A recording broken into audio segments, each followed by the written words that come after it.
Okay, can be though. I'm gonna mute you, Naji, because your microphone is very distracting and it's it's not working. It seems like it's very choppy.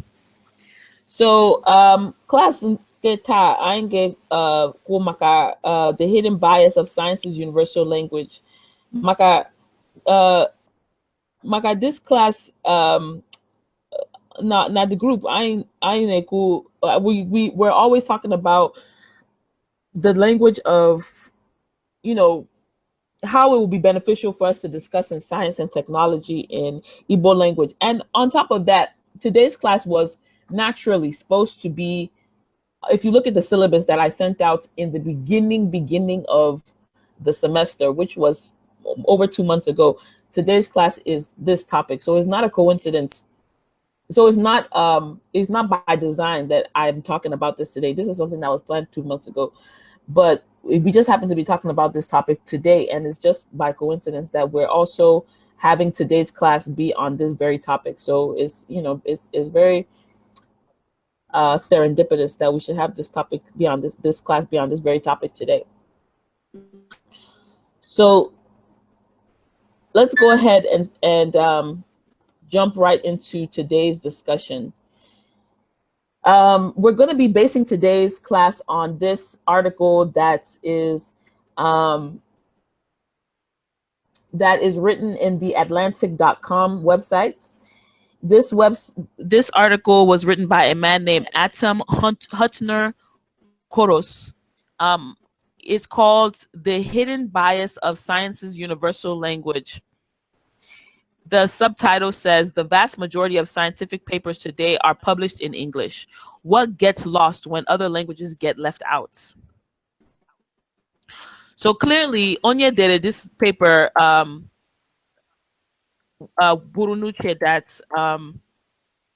that's that's oh wait, that there's something that there's something there's a disadvantage to having um all scientific for the universal language of science being in English. So let's kind of go this paper during this class and see what is it that this man is saying about Guinea Merit, that there's a negative aspect to the universal language of English to be English. So let's see what his opinion is. Let's see what it is that he has seen to be a disadvantage to this. So what I'm going to do, I'm actually going to read through this paper and I'm going to kind of break it down for you guys. So Gambito, Newton's Principia Mathematica, which is a written paper by Isaac Newton, was written in Latin. Einstein's first influential paper was written in German. Marie Curie is the person who discovered radiation. Her work was published in French. Yet today's most scientific research around the world is published in a single language, and that is English.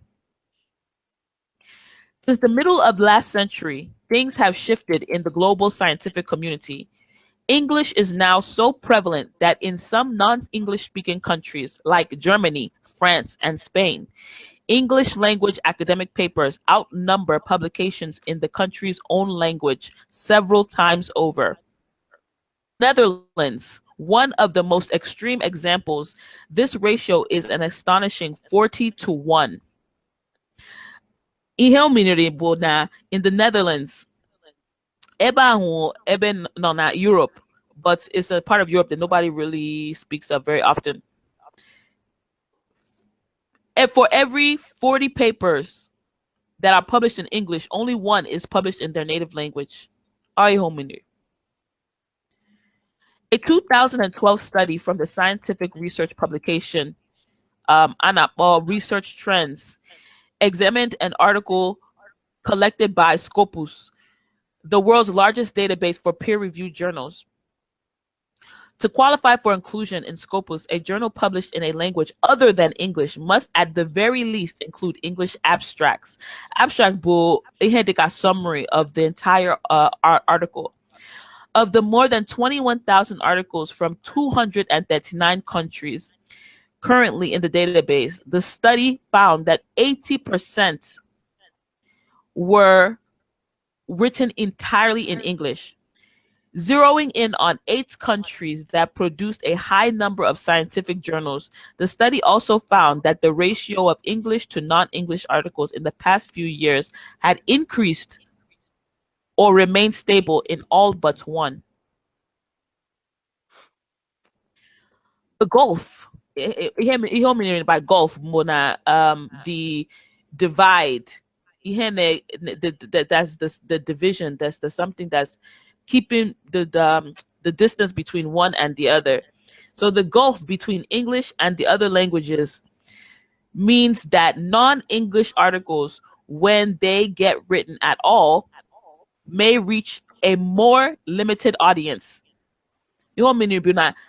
That's when there is that if something is written in English, that fewer people will be able to consume. Like if you write something in, for example, Igbo, less people will be able to understand it. Less people will be able to read it. So if you publish something, and when scientists not publishing something in Igbo, that science something will be consumed by less people, because not only do you have to be able to understand it, you also have to be a scientist.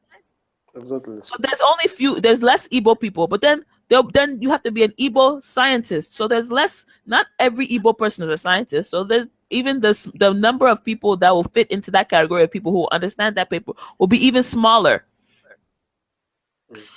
Okay, so on SC Imago Journal Rank, a system that ranks scientific journals by prestige based on the citations their articles receive elsewhere, all of the top 50 journals are published in English and originate from either the US or the UK.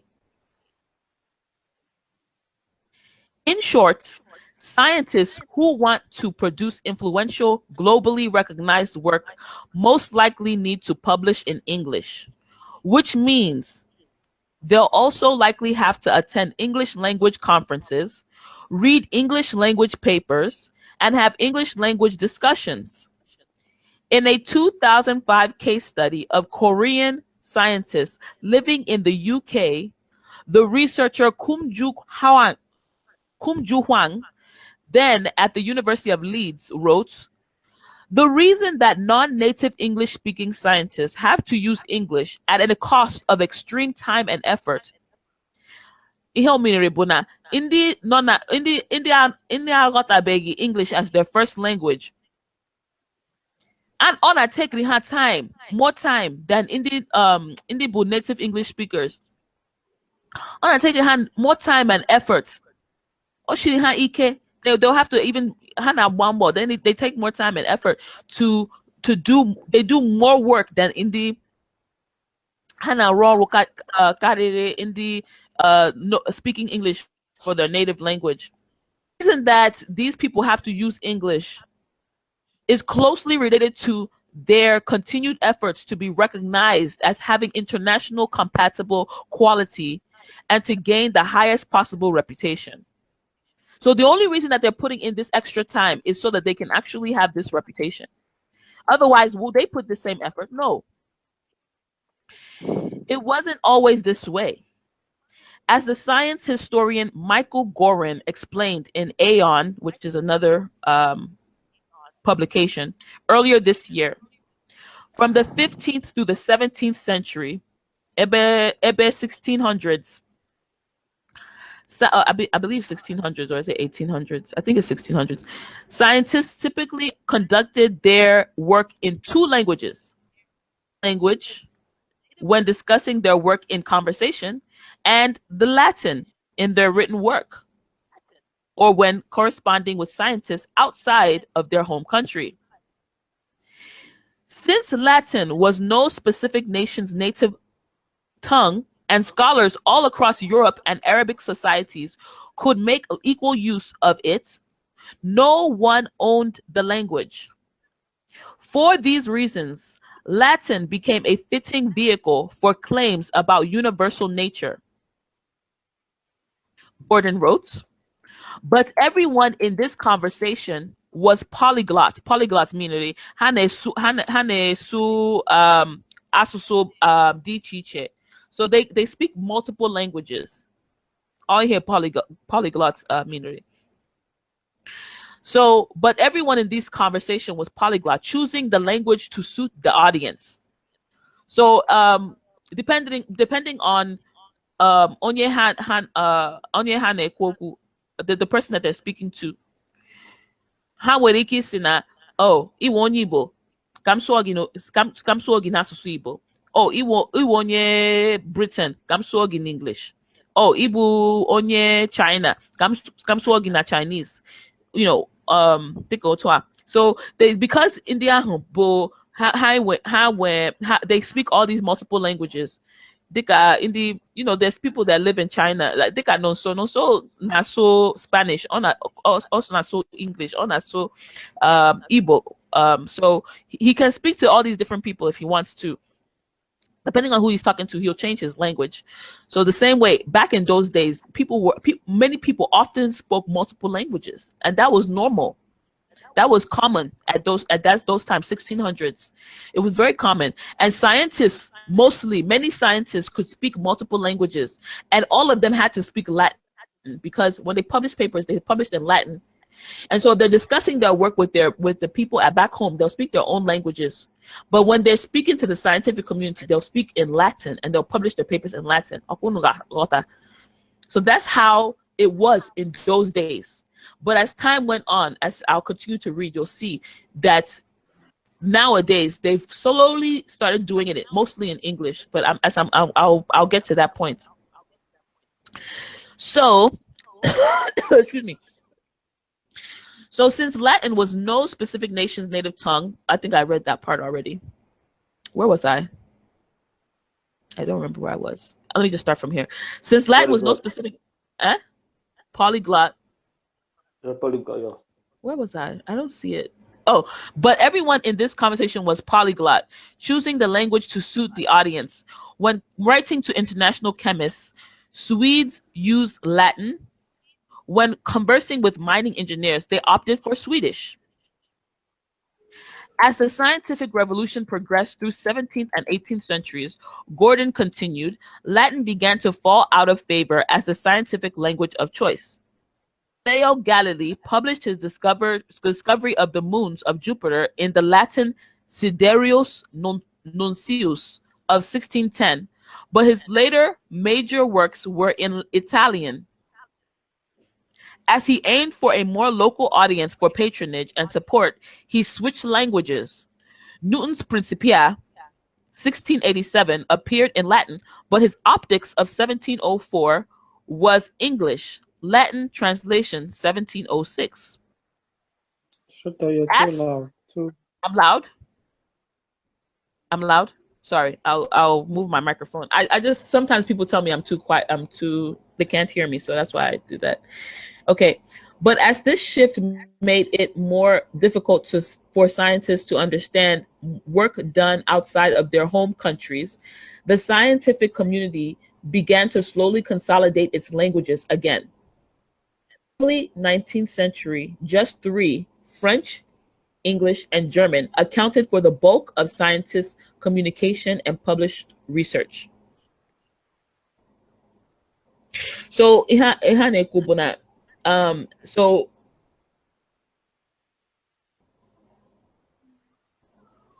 so because the way that because people started publishing more and more in their own native languages, it just became more difficult for them to kind of communicate with one another about all these different scientific works because nobody was doing the whole Latin and also their own country. People were no longer doing the multilingual something again. So,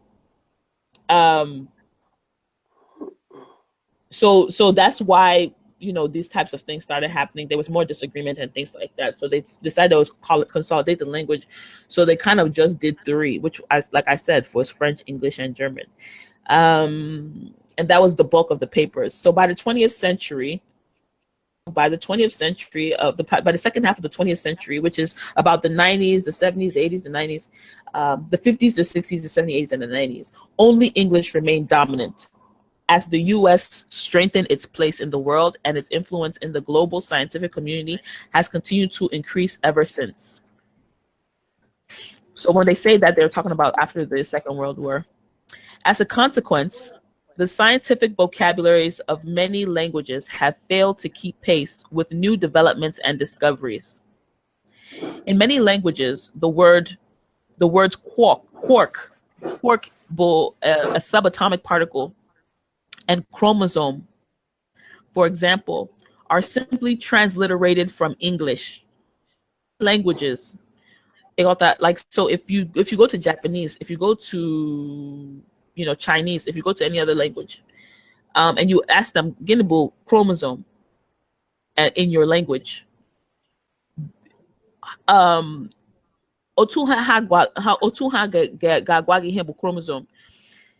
is going to be just like some kind of chromosome. The way we sometimes do with words, like window, I guess it's something like, or table, or car, I guess it's something like motor or something like that. There's no Igbo word that's motor. It didn't come from anything, but we kind of just came up with the word.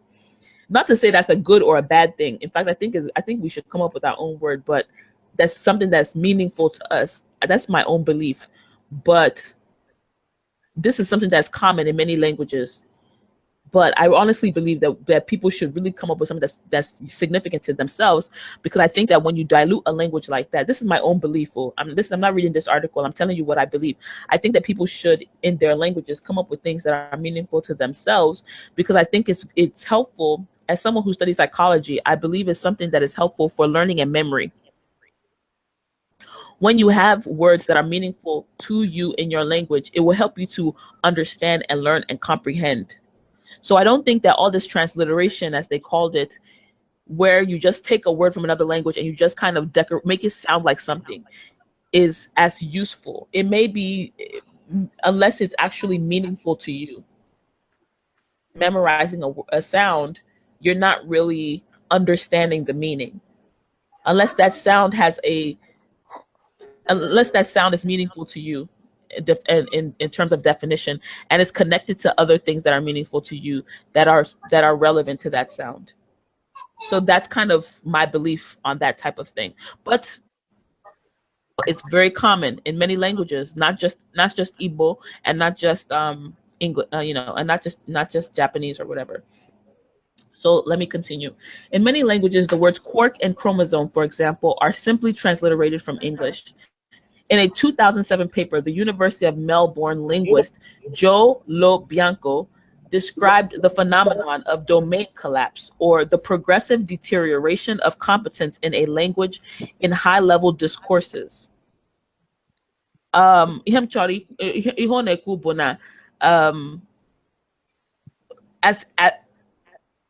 you enter into a specific region of a particular language,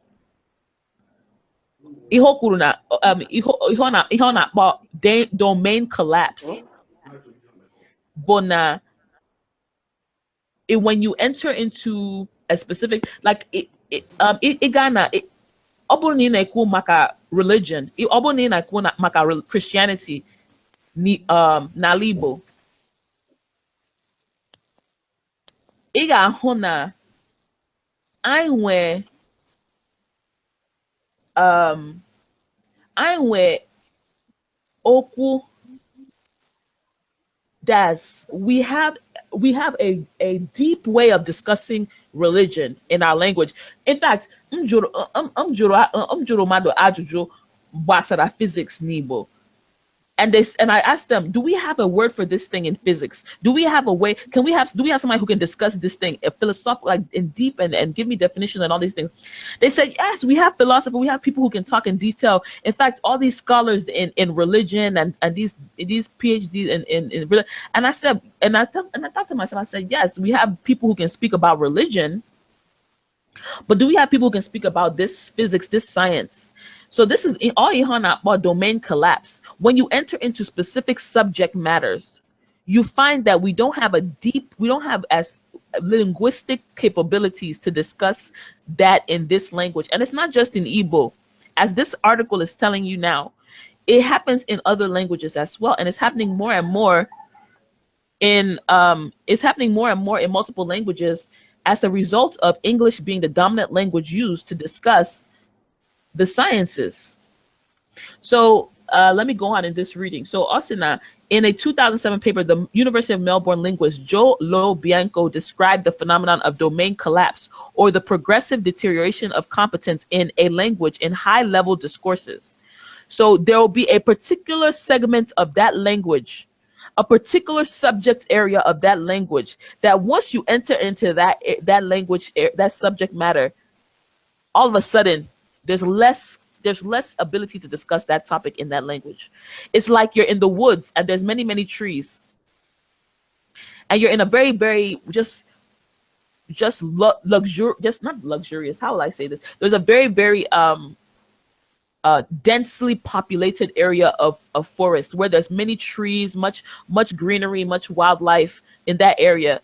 Then as you continue to enter into the forest, you start seeing less and less trees until you enter into a place where there's just no trees at all. That area with no trees is like a place with no words in that language. Let's say those trees represent the words available for that particular topic. So ebi no na ebe mmadụ na-ekwu okwu maka religion, maka Christianity, that's the densely populated area. I'm where mmadụ na-ekwu okwu maka oriri nsọ, maka gbasara different things, like because we have the Bible.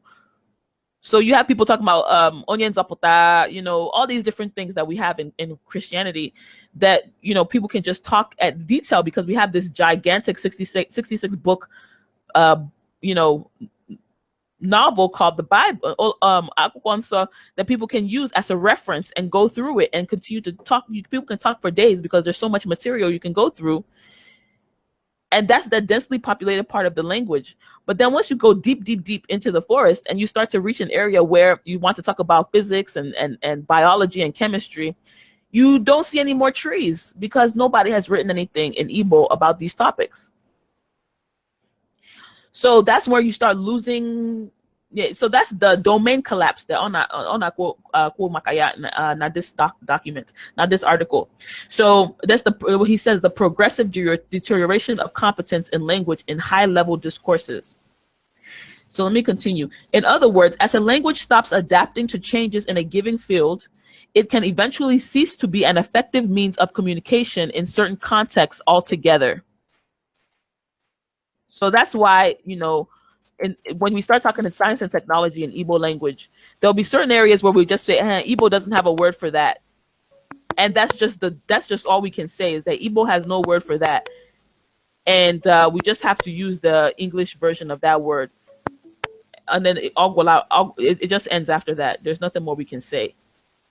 So, nobody even attempts to continue the conversation on that. We just say the English version of that word. Okay, so let's continue this article. Somebody's trying to call in. It's so distracting. In many countries, college level science education is now conducted in English, partially because studying science in English is good preparation for a future scientific career, and partially because the necessary words often don't exist in any other language. A 2014 report from the University of Oxford found that the use of English as the primary language of education in non-English speaking countries is on the rise. So in 2014, the University of Oxford found that the use of English as the primary language, that's a primary language of education. So Olakoko, that's the primary language of education in non-English speaking countries is on the rise. So that's ha na-ekuzi ụmụazị na bekee na English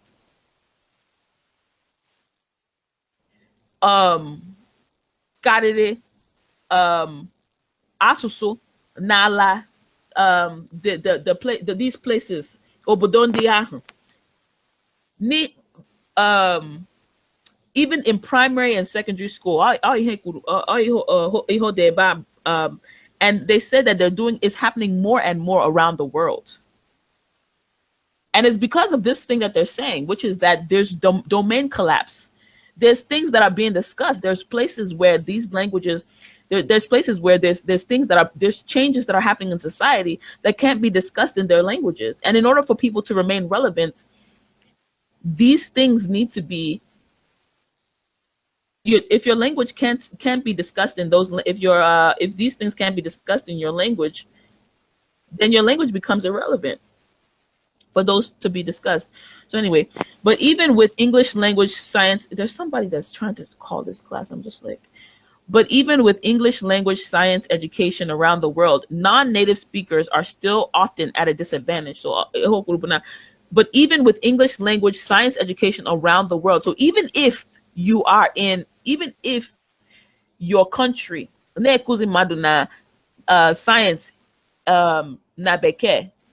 So even though nekuzi umuazi science na beke, they're still at a disadvantage. Okay? Let's read why. Let's read this is true. So processing the content of the lectures in a different language require a big energetic investment. So oshirike igota ihe na-ekwu na these lectures mgbe ha na-ekuzi ya na bekee, ọ bụrụ na ihe a na-so ihe soro na your home at home n'ụlọ gị na ndị ibe gị is a different language. So if you're not used to speaking English, or if you're usually used to speak another language outside, but you now come into classroom and they're now teaching you all these complex things in English. Okay, Shirike, you'll now like you won't, it won't be easy. So he's saying processing the contents of the lectures in a different language require a big energetic investment. I mean, it's not impossible, but it's just not easy. It's still something you can do. So he's going to explain a little bit more to how you can do it. Processing the content of the lecture is a different language require a big energetic investment and a whole lot more concentration. So you have to, pay more attention. And so this is somebody who's telling about his own experience. When he was doing this thing, he himself he's a PhD, but he's saying that it was more difficult for him. He said processing the content, excuse me. He said that I am used to in my own language. Onye Mexico, or onye Spanish. He said he is a biophysicist originally from Mexico. I was also shy to communicate with researchers for fear of not understanding quite well what they were saying. Oh, this is a woman. This is or she's a woman. She said reading a research paper would take me a whole day or two, as opposed to a couple of hours. So when her mates are reading this one research paper, they'll read it in 1 hour. It may take her 1 or 2 days to finish reading the same paper. Nina, when she's home, she's speaking Spanish, but when she comes to school, she has to learn it in English. She's just telling why this thing is difficult for her. So someone else is saying, Sean Pereira, a researcher in science communication from the Australian National University, described the current situation this way. The English language plays a dominant role. One could even call it a hegemony. As a consequence, minimal room or no room at all is allowed in communicators of other languages to participate in science in their own voice. They are compelled to translate their ideas into English.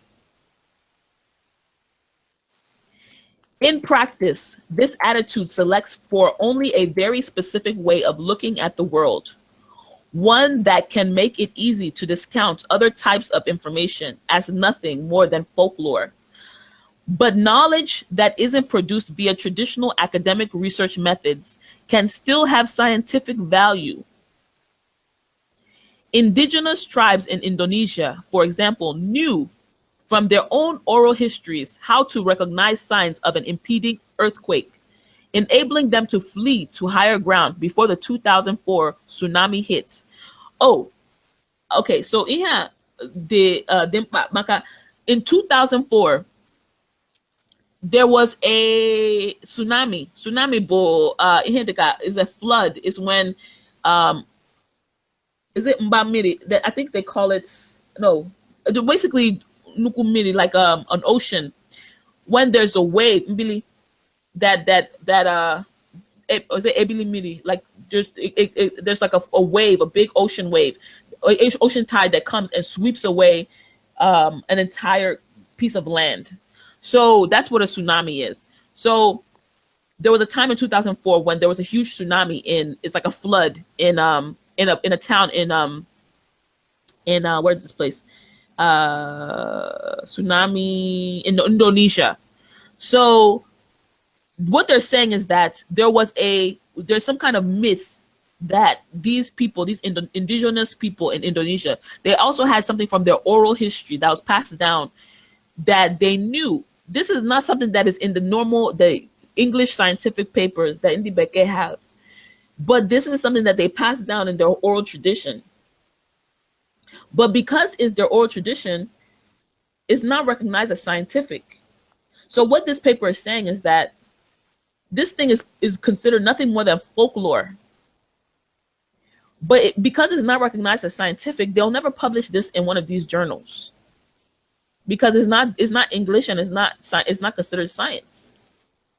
But because it's not recognized as science, this is going to be something that will be forgotten because of the way that we look at science today. So this can be lost in history.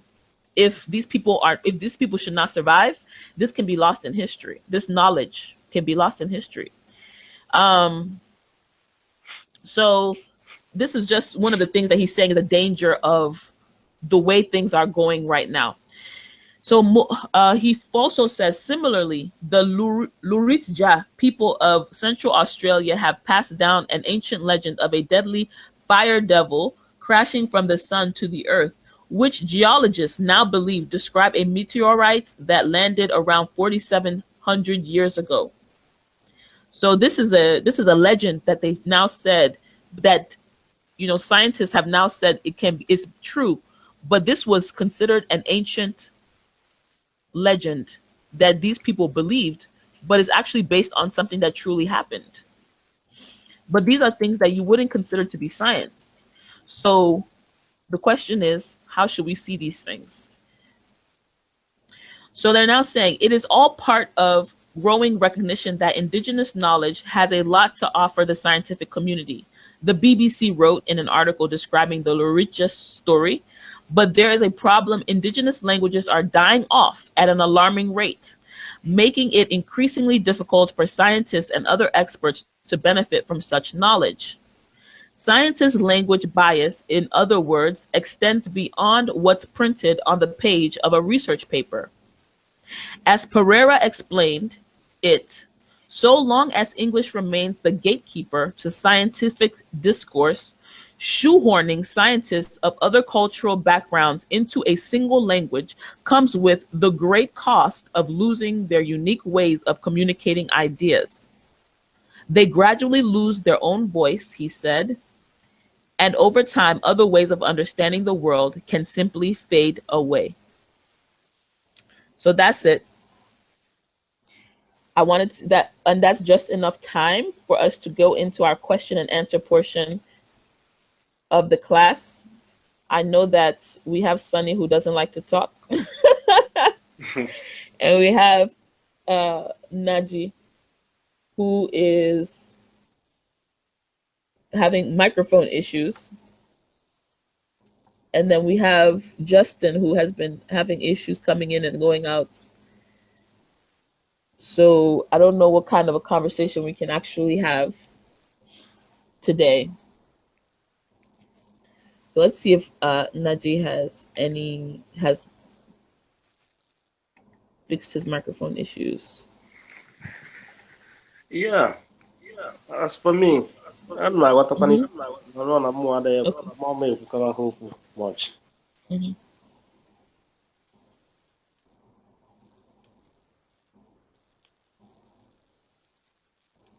So you don't have much to say? What I understand about Nifina Kawabuna, there were the most problem I well in our own problem, Igbo land able this English language, etinye na buy.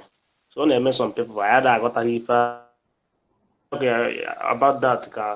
And akọwakwa ebe a na English dominate everywhere, so na-akụzi everything n'ụwa niile na English, so na-efevọ ndị befa other countries na na-enwe English na-abụkwa their language, ọ na-efevọ those people.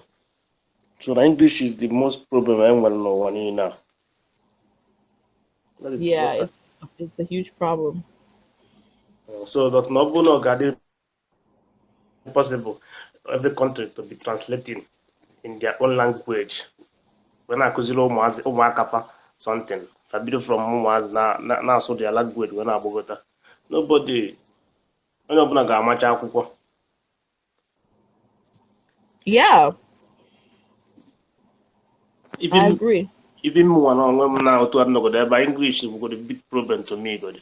So sometimes I don't like ịsụ dị ya asụ sef, even if na m na-aghọtagodi ya, because amaghị m otu onye m na-asụrụ si aghọta the thing ịghọtalụ. So no Yeah, mụnwa na the thing. I agree.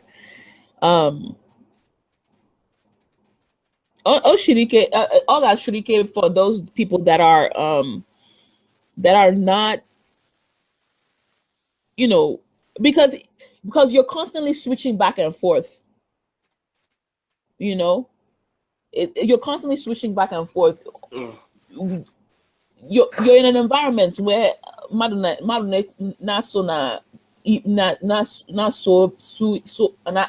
even me now, I'm speaking English, but I'm trying to speak Igbo. So it's hard to say this for me, even though I'm making an effort, but I'm doing it by choice. What about those who don't want to?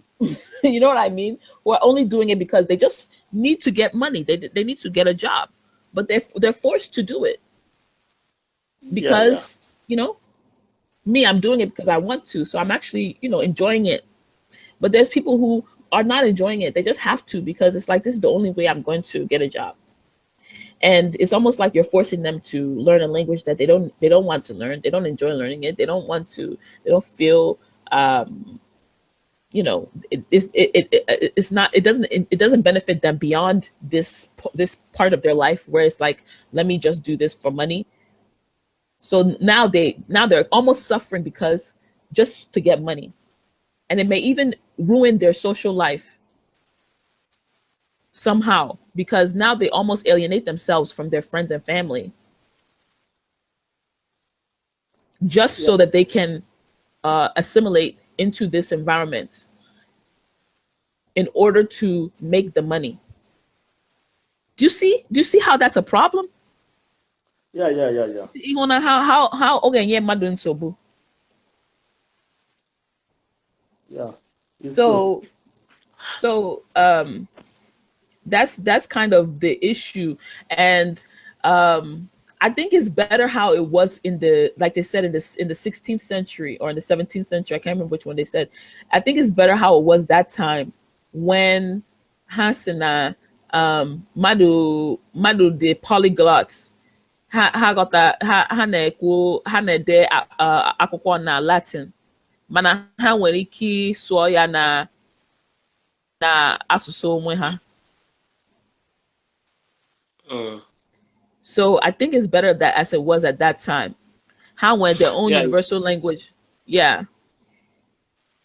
how when that one that's the international community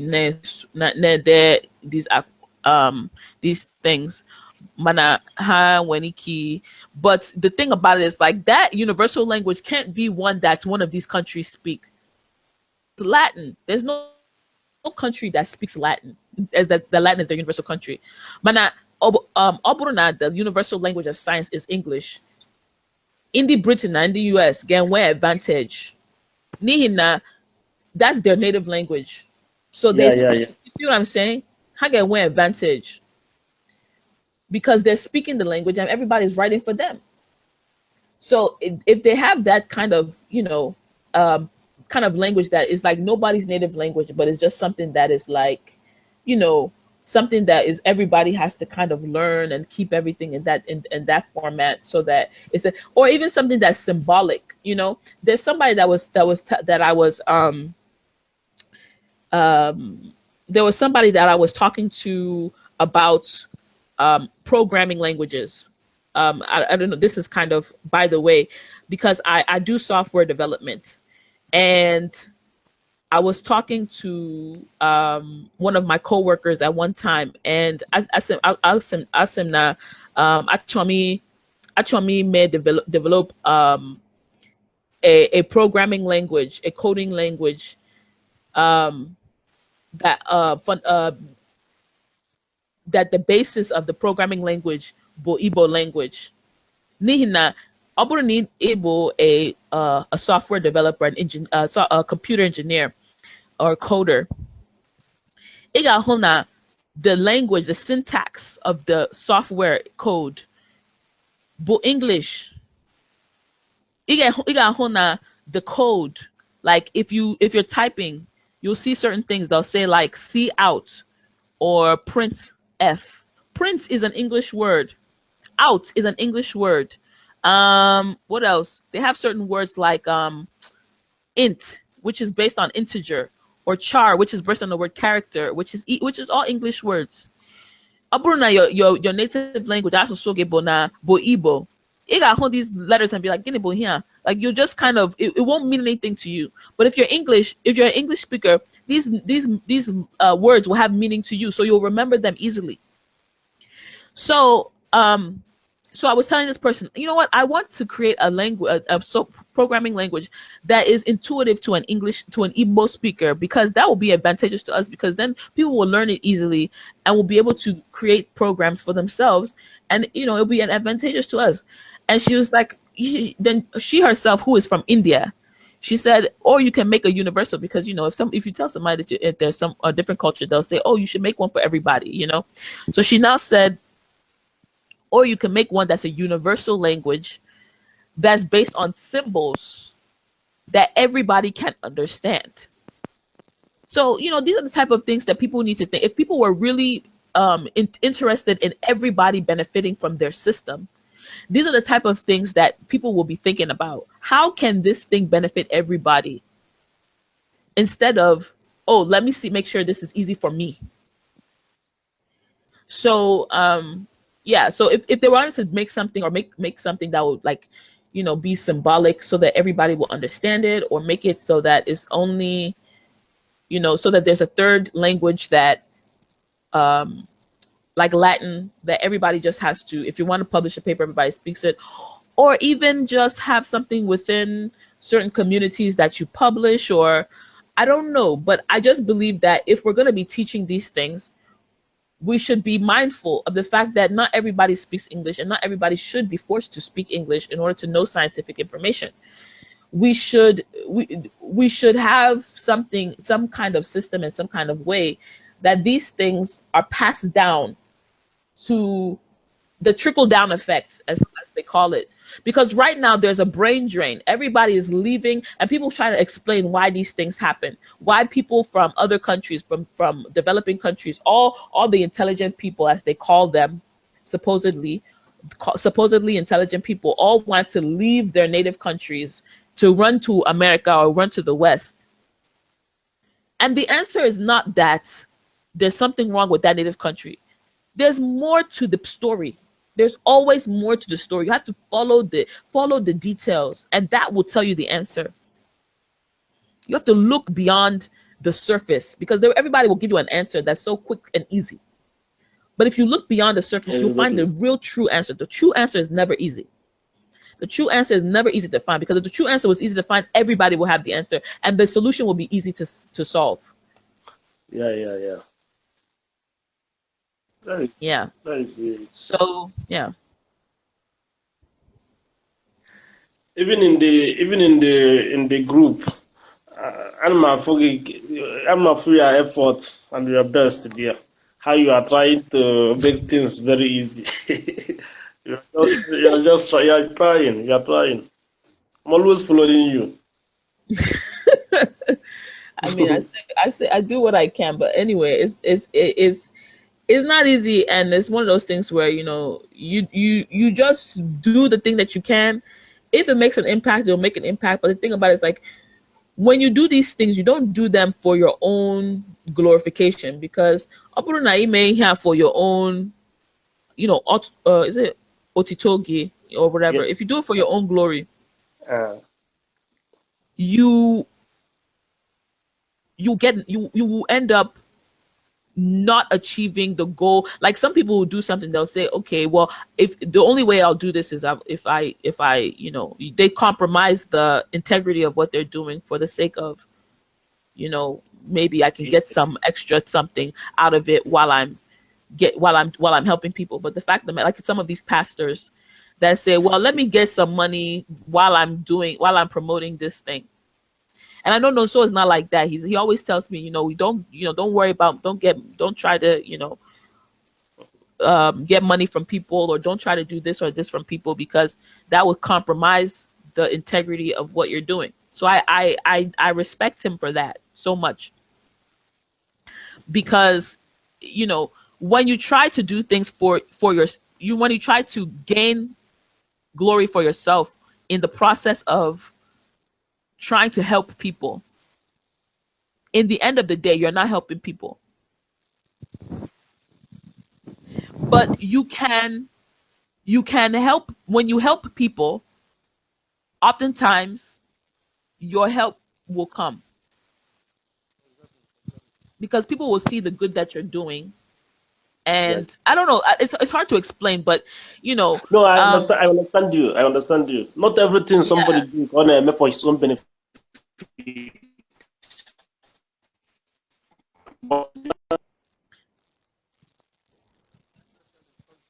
Yeah, you're supposed to know the reason behind why you're doing what you're doing. Because the thing about it is, like, there's a time that I wanted to do something, and I told somebody that I was going to need is I wanted to do an event for Africans, for India Africa. And the person was telling me, and I was telling the person that I may need funding. I told the person that, I may need funding for the something. And the person told me, this is something that I want to do here in America, here in US. It was some kind of a fundraiser. I told the person I may need funding to do this event. And she told me, what is your mission? Who are you trying to benefit in this thing? I told her I'm trying to benefit African people, blah, blah, blah. And she said, money is everywhere. She said the money can come from anywhere, but she was like, you need to know the mission, the idea behind what you're doing, because the end of the day, anybody can give you money, but if that person does not believe in what you believe in, that person will distract you from your mission and will corrupt your purpose. So that's why purpose is very, very important. So this whole thing, what that means is this: you can also, like, this whole thing with the scientific community or whatever scientific ideas in Igbo. A person can be trying to climb the corporate ladder, and they think, okay, let me learn English in order to, let me learn English and do science and blah blah blah blah blah. But if they don't ask themselves, why am I doing all of this? You can learn English and know science or whatever, but you can prioritize English and learning science over your own family, to the point where you lose your family, you lose yourself, you lose your country, you lose everything, just to chase this whole scientific advancement and everything like that. And you have nothing left because you've chased this thing down and you caught it. but you've lost everything. Yeah. So so the question is, everything is a sacrifice. You're always sacrificing something. You can't have everything. You can't have your cake and eat it too. Once you've eaten the cake, you don't have it anymore. Exactly. So so you know, that's pretty much the basis of everything that I'm saying. So you know, you just kind of have to you have to at some point decide what it is that you truly want out of life, and what you're sacrificing. Decide, is this sacrifice worth it? And so the sacrifice that I'm making by being a part of this group, by pushing in the direction that I'm pushing, when I do these videos, when I say the things that I say, when I do these classes, you know, I know why I'm doing them. I know the sacrifices that I'm making. Some you guys don't know some of these sacrifices that I'm making, but I know the sacrifices that I'm making. I know the sacrifices that I'm willing to make. No, it's not. Um, Not is everybody understands. Even as you are not speaking Igbo very well, and you are trying in order to make other people to, to be okay in our language. So everybody really appreciate. I mean, some people are following you. Just watch your comments and your voice call. You see that people are trying to follow you to tell you that they understand what you mean. I watch people's comment. Watch how people are trying to yes, what you said is truth. It's not. okay, Mm. okay, yeah. I don't too much like to talk. Yeah, I just hope that I'm glad, because what I'm glad about is not that people are following me. What I'm glad about is that minds are being opened, minds are being, you know, are seeing the truth, you know. I Yeah, yeah, think that there will be some bright minds that will come out of this group. I really do. I think that there will be yeah, bright minds that will change things. I really believe that, and I hope that will happen. yeah, yeah, That's my big hope. yeah, Yeah, yeah. that will just do something special for their community. That's my Yeah, hope. yeah. That is what God wants. Yeah, yeah. But anyway, I think it's a good place to end class today. So I connection must have cut. Sunny's connection must have cut, and I think Naji's connection is gone. So I'm gonna go ahead and end class at this point, because there's no point in talking to myself. So Ndeunu, um, thank you for coming, everybody. Bye bye now.